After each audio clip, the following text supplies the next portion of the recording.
brought to you by Candid Dusting Powder and American Pistachios. Candid dusting powder redness, irritation, sweat rash और fungal infection जैसे 4 skin problems का एक expert solution. अब रहो unstoppable candid dusting powder के साथ।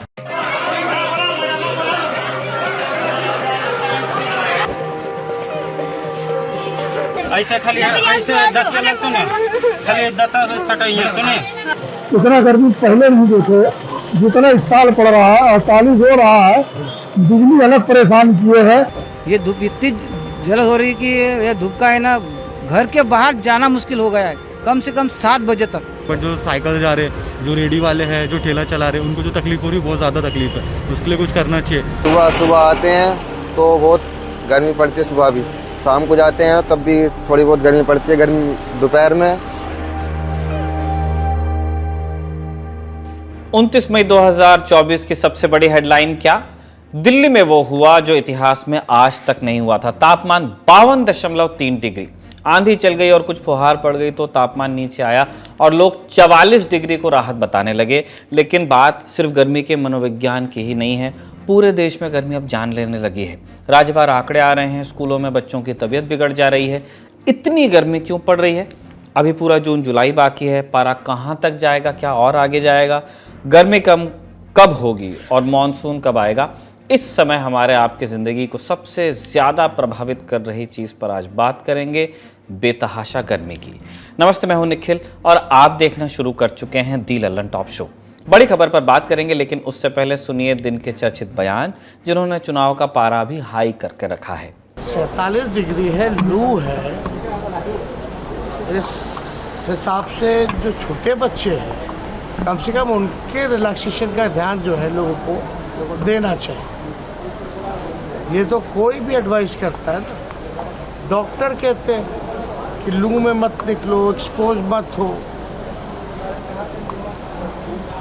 Infrastructure भी बिहार के स्कूलों का उस हिसाब का नहीं है, ताकि स्कूल जाएंगे तो सुरक्षित रहेंगे, स्वस्थ रहेंगे, वो भी देखने वाली बात है। इस हालात में मुख्यमंत्री तो कुछ कर ही नहीं पा रहे।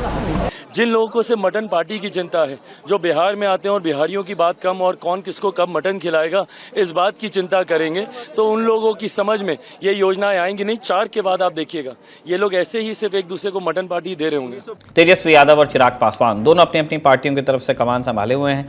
कमान प्रधानमंत्री ने भी संभाली। आखिरी फेज में एनडीए के प्रचार कैंपेन की कमान ओडिशा के मयूरभंज पहुंचे वो।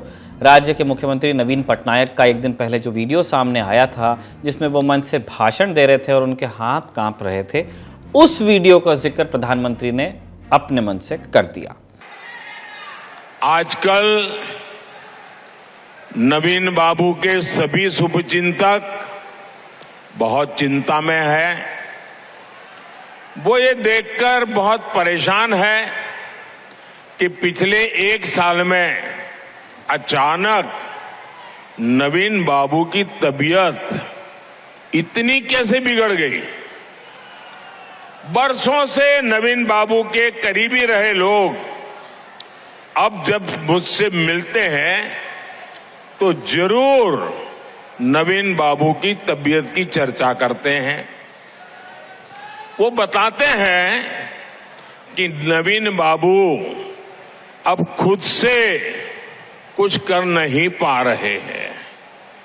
अरसे तक नवीन बाबू के करीबी रहे लोगों का मानना है कि उनकी तबीयत बिगड़ने के पीछे कोई साजिश भी हो सकती है। सवाल ये कि नवीन बाबू की तबीयत खराब होने के पीछे क्या कोई षड्यंत्र है क्या? अब चलते हैं बड़ी खबर पर।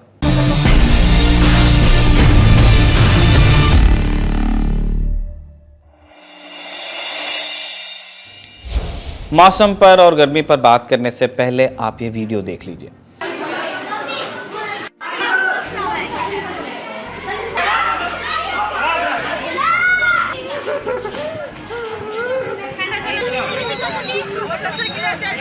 वीडियो बिहार के शेखपुरा में अरियरी प्रखंड के एक सरकारी स्कूल का है। गर्मी की वजह से स्कूल में ही तमाम छात्राओं की तबीयत बिगड़ गई, कई तो बेहोश तक हो गई। बच्चियों को आनन फानन में हॉस्पिटल या उनके घर पहुंचाया गया। घर वालों को सूचना दी गई। डॉक्टर ने बताया कि सारे केसेस डिहाइड्रेशन और हीट वेव के थे। गर्मी का प्रकोप है, जिसका टेम्परेचर अभी बहुत हाई लेवल में जा रहा है। इसके चलते बच्चे लोग को परेशानी हो रही है। ये इलेक्ट्रोलाइट इम्बैलेंस हो रहा है, उसके चलते ये लोग बच्चे को बेहोशी का, चक्कर आना, उल्टी होना, ये सब लक्षण दिखाई दे रहा है। अभी सभी जो बच्चे जो आए हैं स्कूल से, अभी सब स्टेबल हैं और ठीक ठाक हैं। गार्जियन से भी पूछा गया और बच्चे से भी पूछा गया, सब लोग अपने अच्छे बता रहे हैं कि ठीक ठाक अब लग रहे हैं, इसलिए अभी स्टेबल है मरीज सब। विद्यालय खुला, विद्यालय आने के बाद साफ सुथरा हुआ, प्रार्थना में बच्चे लोग लगे। उसी दौरान बच्चे 4-5 बच्चे गिर गए, बेहोश होकर गिर गए और सब हम लोग मिल करके उसका उपचार करने लगे। तो थोड़ी देर के बाद गार्जियन बहुत लोग आ गए, वो लोग भी अपना गए। फिर एम्बुलेंस को मैंने लगाया तो वो भी रिक्वेस्ट को रद्द कर दिया। कितने बच्चे बेहोश हो? करीब 6-7 बच्चे बेहोश हो गए। छात्राएं अब ठीक हैं, लेकिन ये तस्वीरें बताती हैं कि गर्मी की वजह से हालात कितने चिंताजनक हो चुके हैं। यह हाल सिर्फ एक स्कूल, एक ज़िले या एक राज्य का नहीं है। मध्य प्रदेश में देश के बाकी सूबों की ही तरह कैलेंडर के हिसाब से नौतपा चल रहा है। अभी 4 दिन बीते हैं इसके। ग्वालियर, चंबल, मालवा, निमाड़ सबसे ज़्यादा तप रहे हैं। यहाँ टेम्परेचर 45 से 50 के बीच है। आईएमडी ने 29 मई को 18 ज़िलों में लू का रेड अलर्ट जारी कर दिया है, यानी यहाँ भयंकर हीट वेव चलने का खतरा है। राजस्थान में भी मौसम विभाग ने 20 ज़िलों के लिए रेड अलर्ट जारी किया है। प्रदेश के कई शहरों में रात को भी गर्म हवा के थपेड़े लग रहे हैं। इस सीज़न में 28 मई तक गर्मी से मरने वालों की संख्या कम से कम 16 तक पहुंच चुकी है। अब छत्तीसगढ़ चलिए। दुर्ग में भीषण गर्मी के चलते मनरेगा में काम कर रही एक मजदूर की मौत हो गई। अगले 2 दिनों में कई जिलों में टेम्परेचर 2 डिग्री तक ऊपर जा सकता है। रायपुर, बिलासपुर और दुर्ग में लू का अलर्ट है। टेम्परेचर 47 से 48 डिग्री तक पहुँच रहा है। उत्तर प्रदेश में झांसी, आगरा, प्रयागराज, वाराणसी, कानपुर, लखनऊ समेत अधिकतर जिलों में टेम्परेचर 45 डिग्री के पार है। इसी तरह बिहार में गर्मी में औरंगाबाद, गया, रोहतास, बक्सर में हीट वेव चल रही है। टेम्परेचर 48 डिग्री के करीब पहुंच रहा है। हरियाणा के सिरसा में अधिकतम टेम्परेचर 50 डिग्री को पार कर गया। हिसार और नूह में भी 49 डिग्री के पार रहा टेम्परेचर, यहाँ भी हीट वेव का अलर्ट है। दिल्ली के मुंगेशपुर, नरेला और नजफगढ़ में टेम्परेचर 49 डिग्री के पार रहा। जो हमने 52.3 डिग्री तापमान बताया था, वो दिल्ली के मुंगेशपुर का ही था। इतनी भीषण गर्मी से लोग किस कदर बेहाल हैं, आप खुद देखिए। अरे गर्मी का बहुत बुरा हाल है भैया, इतना गर्मी पहले नहीं देखे। जितना इस साल पड़ रहा है, 48 हो रहा है। बिजली अलग परेशान किए है, कहीं और निकलना है, काम धंधा करना है तो निकलना ही पड़ता है घरों से। इतना मुझे लगता है कि पहले इतना नहीं था, इतना इस बार पड़ा है। कम से कम 25 तारीख से इतना धूप चल रही है कि 45 डिग्री सेल्सियस। और दूसरी बात यह कि इतने लोग बीमार गिर रहे, एडमिट में हो रहे, 4-4, 5-5 दिन एडमिट हो रहे। ये धूप इतनी जलन हो रही कि ये धूप का है ना, घर के बाहर जाना मुश्किल हो गया है, कम से कम 7 बजे तक।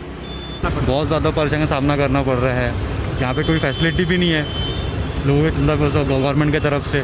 बहुत ज़्यादा लोगों को जो हम एक्चुअली हम तो गाड़ी जा रहे हैं, बट जो साइकिल जा रहे हैं, जो रेडी वाले हैं, जो ठेला चला रहे हैं, उनको जो तकलीफ हो रही है, बहुत ज़्यादा तकलीफ है। उसके लिए कुछ करना चाहिए। पानी की सुविधा भी नहीं है, थोड़ी जगह पानी की सुविधा करानी चाहिए, वो भी नहीं करा है। करेंगे, गर्मी है तो क्या करेंगे, इसमें हम क्या कर सकते हैं। तो है कैसे बच रहे हैं? अब क्या करेंगे, थोड़ा काम करते हैं, ठंडे में करते हैं, बाकी तो धूप में बैठ जाते हैं। क्या करें, अब धूप तो है ही है। सर गर्मी तो बहुत ज़्यादा पड़ रहा है यहाँ पर देहरादून के अंदर। बर्दाश्त तो बाहर है, अभी बारिश भी नहीं हो रहा है ना। बारिश होता तो गर्मी भी थोड़ा सही होता। कितनी ज़्यादा, कितनी भीषण गर्मी पड़ रही है आपने देख ही लिया।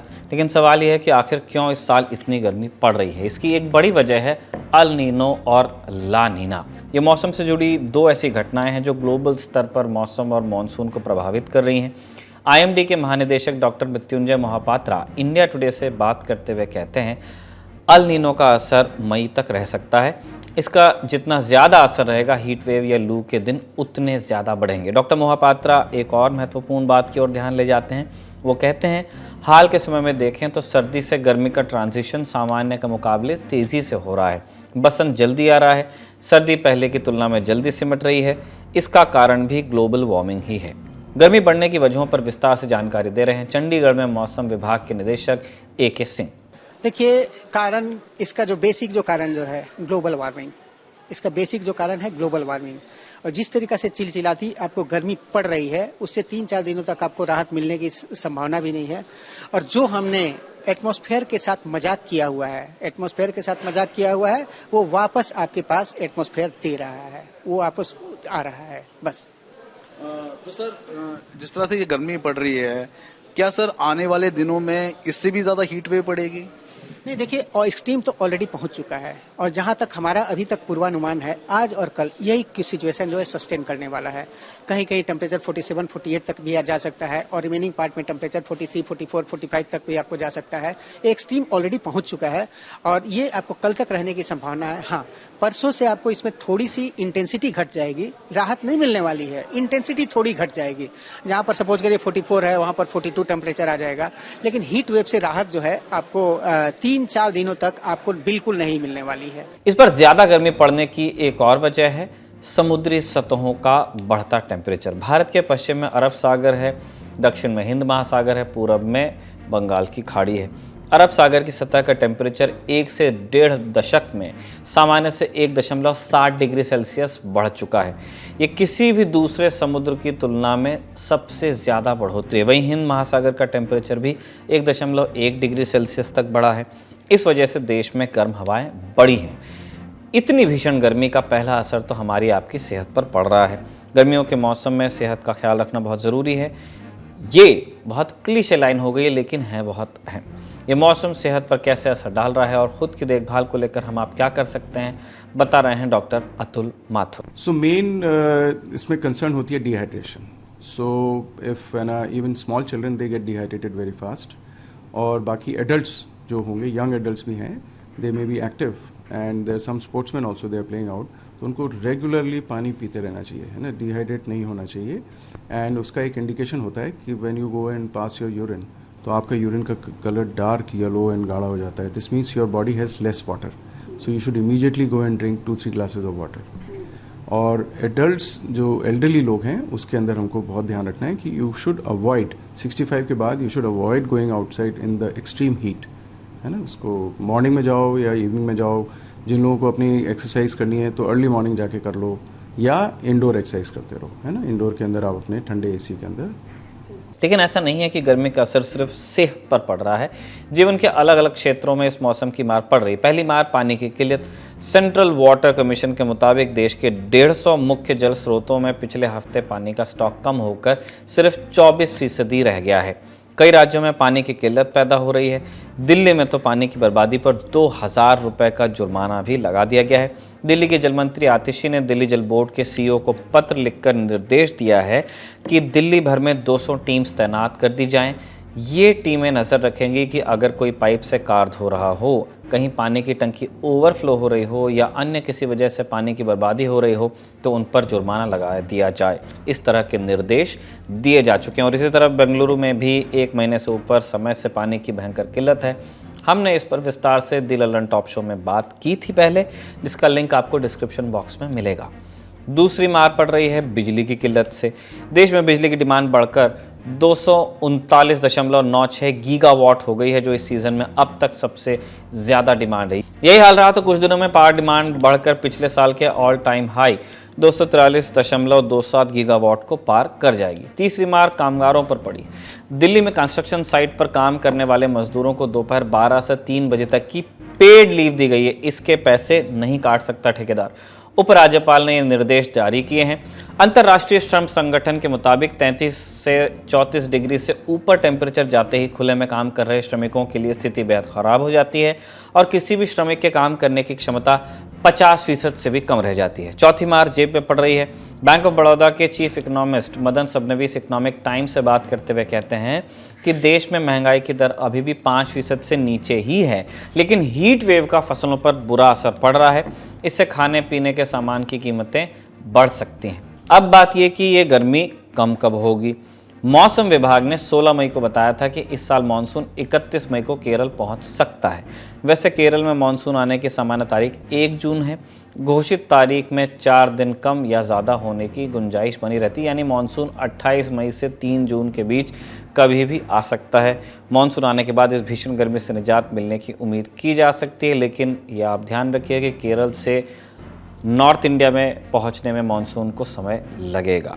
आईएमडी के सीनियर साइंटिस्ट नरेश कुमार इस बारे में ज़्यादा जानकारी दे रहे हैं। देखिए, अभी तक जो सिनेरियो चल रहा है, कल या कुछ दिन पहले से हम कंटिन्यूस रेड अलर्ट दे रहे थे और कल भी काफ़ी एक्सट्रीम टेम्परेचर्स रहे। Heat wave to severe heat wave बहुत सारे राज्यों में प्रिवेल हुई। इवन टेम्परेचर 47 से ज़्यादा भी थे और हमारा यही अनुमान है कि आज भी ये टेम्परेचर्स उतने ही रहेंगे। लेकिन अभी क्या एक अच्छी न्यूज़ कह सकते हैं हम कि अरबियन सी से हवाएं आ रही हैं, उसके कारण जो टेम्परेचर्स में ग्रेजुअल गिरावट आएगी। जो कल टेम्परेचर्स थे प्रोबेबली उससे थोड़ा कम होने चाहिए, लेकिन आज के लिए भी हमारा वेस्ट राजस्थान, पंजाब, हरियाणा, उत्तर प्रदेश, मध्य प्रदेश के लिए रेड अलर्ट है। इसके बाद ग्रेजुअली टेम्परेचर्स में गिरावट आएगी। हालांकि 29 मई की शाम दिल्ली एनसीआर में कुछ हल्की बारिश हो भी गई। गर्मी से फौरी तौर पर कुछ राहत मिली। टेम्परेचर करीब 4 से 5 डिग्री नीचे आया। बड़ी खबर यहीं तक। अब रुख करते हैं सुर्खियों का। पुणे कार हादसे में आरोपी नाबालिग को चंद घंटों में जमानत और निबंध लेखन की सजा देने वाले जुवेनाइल जस्टिस बोर्ड के 3 सदस्यों के खिलाफ अब जांच होगी। महाराष्ट्र सरकार ने जांच के आदेश दे दिए हैं। ये जांचा जाएगा कि कार हादसे में फैसला देते वक्त नियमों का पालन किया गया था या नहीं। जांच के लिए 5 सदस्यों की एक कमेटी बना दी गई है। कमेटी का गठन राज्य महिला एवं बाल विकास विभाग यानी WCD ने किया है। डिप्टी कमिश्नर रैंक के अधिकारी कमेटी का नेतृत्व करेंगे।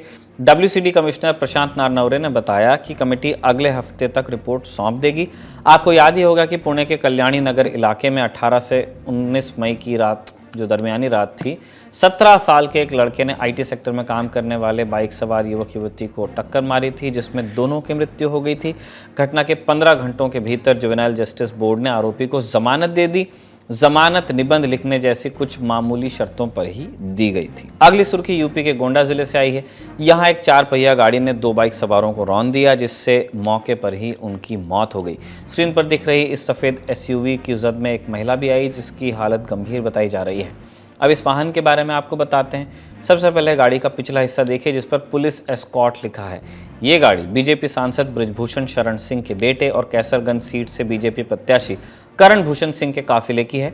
ये गाड़ी नंदिनी एजुकेशन इंस्टीट्यूट के नाम से रजिस्टर्ड है। इस इंस्टीट्यूट के फाउंडर सांसद बृजभूषण सिंह हैं। बताया जा रहा है कि हादसे के वक्त SUV में बैठे लोग एयरबैग की वजह से बच गए, लेकिन बाइक सवार 17 साल का रेहान और 24 साल के शहजादे खान, ये 2 जो बाइक पर थे, उसकी चपेट में आ गए। FIR के मुताबिक करण भूषण सिंह के काफिले में शामिल ये SUV तेज़ रफ्तार में थी और रॉन्ग साइड से जा रही थी। मौके पर मौजूद आज तक के विशेष संवाददाता अभिषेक मिश्रा और क्या जानकारी दे रहे हैं, आप सुनिए। यहाँ पर सांसद के बेटे करण भूषण सिंह के काफिले की चौथी गाड़ी ने 2 युवकों को इस तरीके से टक्कर मारी कि उनकी घटनास्थल पर मौत हो गई। इस वक्त हमारी मौजूदगी कर्नलगंज के उसी इलाके में और आप देखिए किस तरीके से ठीक सड़क पर यह हादसा हुआ था और यहीं पर यही वो स्पॉट है जहां पर फॉर्च्यूनर गाड़ी ने एक बाइक पर सवार 2 युवकों को टक्कर मारी, जिसके बाद उनकी यहीं घटनास्थल पर मौत हो गई है। कर्नलगंज का इलाका है गोंडा में और आप देखिए किस तरीके से गाड़ी के परखच्चे जो है आगे के पूरी तरीके से यहाँ उड़े हुए हैं, वो यहाँ पर साफ तौर पर देखा जा सकता है और कितनी तेज रफ्तार में ये फॉर्च्यूनर आ रही थी इसका अंदाजा लगाया जा सकता है। बताया जा रहा है कि 4 गाड़ियों का काफिला था। सबसे पहली गाड़ी में करण भूषण सिंह की मौजूदगी थी, उसके पीछे समर्थक बाकी 2 गाड़ियों में मौजूद थे। तीसरी गाड़ी जो है वो क्रॉस कर गई थी और ये चौथी गाड़ी आप ठीक हमारे सामने देखेंगे, वहां पर एक रेलवे क्रॉसिंग है। रेलवे क्रॉसिंग पर ये चौथी गाड़ी जो थी वो क्रॉसिंग में रुकी हुई थी, लेकिन उसके बाद जैसे ही क्रॉसिंग खुलती है तो गाड़ी कवर अप करने के लिए तेज रफ्तार में वहां से सीधे छूटती है और वहां से ही आप देखेंगे एक पेट्रोल पंप भी आपको नजर आएगा। उसी पेट्रोल पंप से जो 2 युवक है, बताया जा रहा है उन्होंने गाड़ी में पेट्रोल भरवाया था, वो जा रहे थे, लेकिन जब तेज रफ्तार फॉर्च्यूनर यहाँ पर आती है तो सिर्फ ठीक इसी स्पॉट पर हिट करती है और यहाँ हिट होने के बाद में सीधे हम आपको दिखाते हैं कि आगे की तरफ जो है वो गाड़ी के जो है और जो पुर्जे हैं वो नज़र आते हैं। वहाँ नंबर प्लेट भी वहाँ पर नज़र आ रही है और यहीं पर वो एक्सीडेंट हुआ जिसमें उन दोनों युवकों की मौत हो गई। पुलिस के मुताबिक ड्राइवर को हिरासत में ले लिया गया है और एफआईआर में करण भूषण सिंह का नाम नहीं है। अगली सुर्खी सेना के मोर्चे से आई है। इंडियन आर्मी में मेजर राधिका सेन को संयुक्त राष्ट्र सम्मानित करने वाला है। मेजर राधिका सेन को अंतर्राष्ट्रीय संयुक्त राष्ट्र शांति रक्षक दिवस के मौके पर 2023 United Nations military gender advocate of the year ये अवार्ड दिया जा रहा है। यूएन के महासचिव एंटोनियो गुटेरेस मेजर राधिका को इस अवार्ड से सम्मानित करेंगे। ये पुरस्कार यूएन पीस कीपिंग फोर्स में शामिल शांति रक्षकों को दुनिया में शांति बनाने के प्रयास में अहम भूमिका निभाने के लिए दिया जाता है। मेजर राधिका सेन ये सम्मान पाने वाली दूसरी भारतीय पीस कीपर हैं। इससे पहले साल 2019 में सुमन गवानी को यह पुरस्कार मिला था। सुमन गवानी ने दक्षिण सूडान में यूएन मिशन के साथ काम किया था, जबकि मेजर राधिका कांगो गणराज्य में यूनाइटेड ऑर्गेनाइजेशन स्टेबलाइजेशन मिशन में सेवा दे चुकी हैं। यूएन की प्रेस रिलीज के मुताबिक major Radhika Sen Indian quick deployment battalion की कमांडर के तौर पर मार्च 2023 से अप्रैल 2024 तक कांगो गणराज्य के पूर्व में तैनात थीं। पुरस्कार के ऐलान के बाद मेजर राधिका ने संयुक्त राष्ट्र में भारत की स्थायी प्रतिनिधि रुचिका कंबोज से मुलाकात भी की। इसके बाद रुचिका कंबोज ने एक्स पर पोस्ट कर कहा, मेजर राधिका सेन का समर्पण और बहादुरी उनकी एक बेहतर दुनिया के निर्माण में महिला शांति रक्षकों की अमूल्य भूमिका को उजागर करती है। हमें उनकी उपलब्धियों पर गर्व है। आपकी जानकारी के लिए बता दें कि साल 1993 में हिमाचल प्रदेश में जन्मी राधिका सेन 2016 में भारतीय सेना में भर्ती हुई। जब सेना में उनका चयन हुआ तब राधिका आईआईटी मुंबई से मास्टर्स की पढ़ाई कर रही थी। अब जानिए लोकसभा चुनाव से जुड़े दिन भर के अपडेट्स। कांग्रेस सांसद राहुल गांधी 29 मई को थे लुधियाना में, एक जनसभा को संबोधित किया। कहा कि अगर इंडिया गठबंधन की सरकार केंद्र में बनती है तो किसानों के लोन माफ कर दिए जाएंगे। राहुल ने कहा कि जिस तरह भारतीय जनता पार्टी की सरकार बड़े बड़े बिजनेसमैन के लोन माफ करती है, वैसे ही अगर इंडिया गठबंधन की सरकार बनती है तो हम लोन माफ करेंगे किसानों के। जैसे ही इंडिया गठबंधन की सरकार बनेगी, पहला काम, अगर वो अरबपतियों का कर्जा माफ करते हैं, हम पंजाब के किसानों का, हिंदुस्तान के किसानों का कर्जा माफ करने जा रहे हैं। और भाइयों बहनों किसानों, हम एक बार नहीं माफ करेंगे।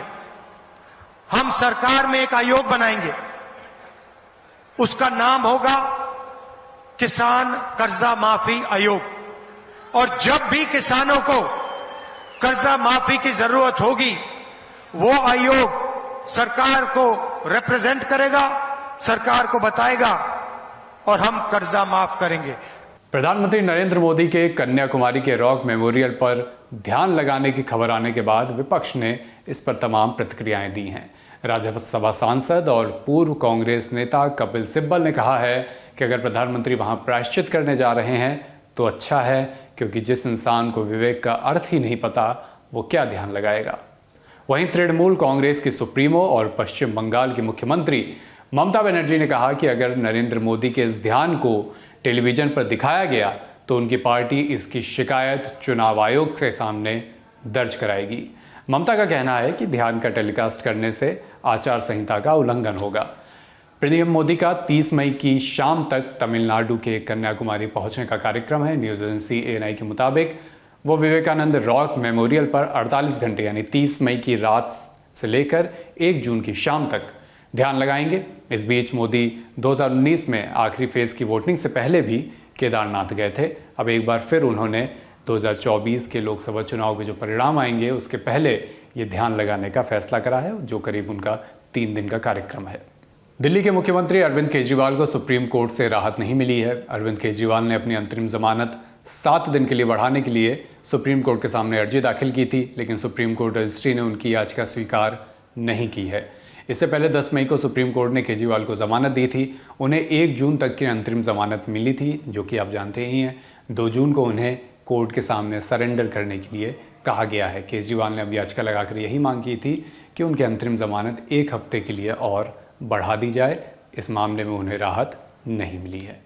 देश में इस बार किसकी सरकार बनने जा रही है, नतीजों से पहले एग्जिट पोल किसकी तरफ कर रहे हैं इशारा, जानने के लिए दी ललन टॉप से जुड़े लाइव 1 जून को शाम 5 बजे सौरभ द्विवेदी और ललन टॉप चुनाव यात्रा की पूरी टीम के साथ। आज का ललन टॉप शो यहीं तक। अपने और अपनों का ख्याल रखिए। शुक्रिया। शुभ रात्रि।